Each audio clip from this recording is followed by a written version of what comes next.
مذہبی اقلیتوں کے حوالے سے آپ کی سیاسی جماعت کے انتخابی منشور میں کتنی گنجائش ہے؟ دیکھیں، پہلی تو بات ہے کہ میں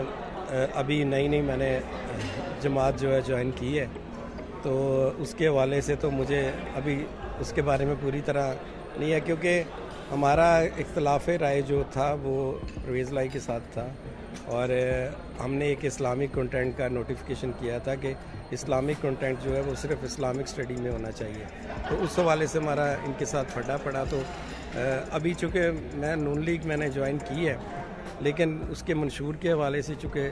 لیکن ڈیفینیٹلی ہم نے پچھلے 4 سالوں میں بھی جو مذہبی اقلیتوں کے حوالے سے بہت زیادہ کام کیے ہیں، جس میں خاص طور پر ہائر ایجوکیشن میں کوٹا ہے، اس کے علاوہ جو ہے ریلیجس جو بکس ہیں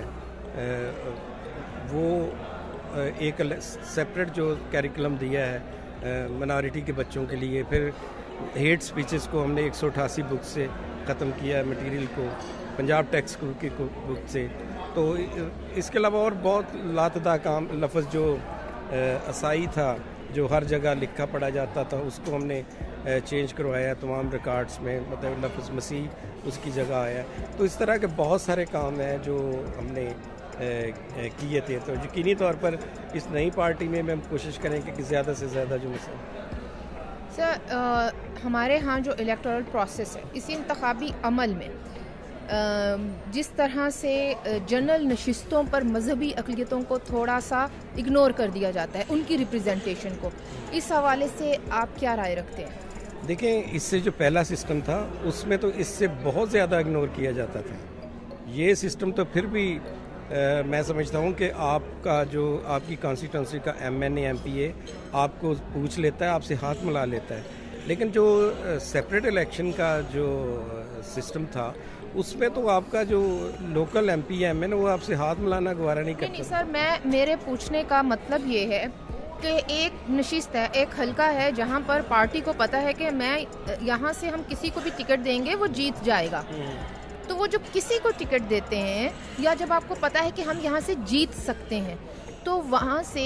ایک جنرل نشست پر مذہبی اقلیتی نمائندہ کیوں نہیں لایا جاتا؟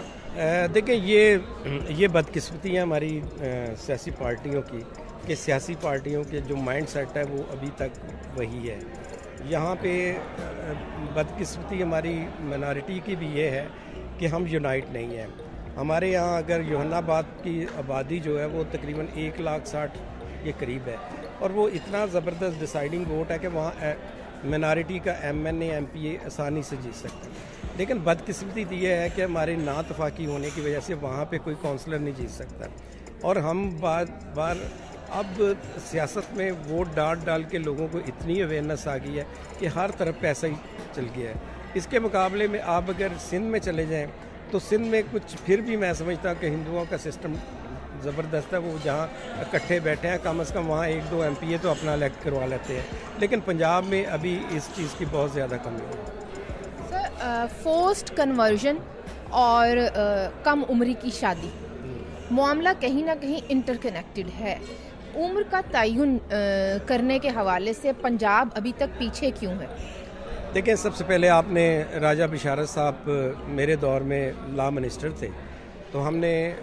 جو ہے کم عمری کی شادی کا بل پیش کیا تھا۔ اب بدقسمتی یہ ہے کہ یہاں پہ ہر چیز گھوم کے جو ہم مولویوں کی گرد گھوم جاتی ہے۔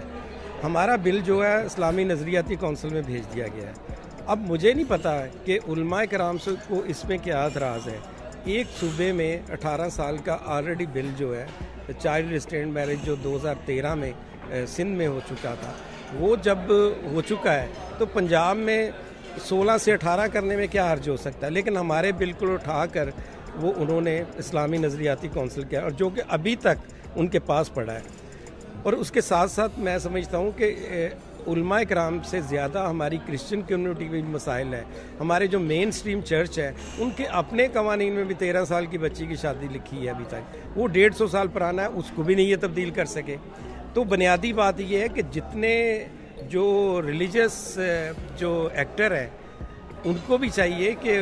کم از کم اپنے اندر تبدیلی لائیں، اکیلے صرف پولیٹیکل جو لیڈرشپ ہے نا وہی نہیں کر سکتی۔ یہ جو مین اسٹریم چرچز ہیں، مین اسٹریم جو علماء کرام ہیں، ان کو بھی بیٹھ کے جو ہے نا ان چیزوں پہ غور کرنے کی ضرورت ہے۔ دوسری بات ہم نے فورس کنورژن کی، دیکھیں پاکستان میں نہیں سمجھتا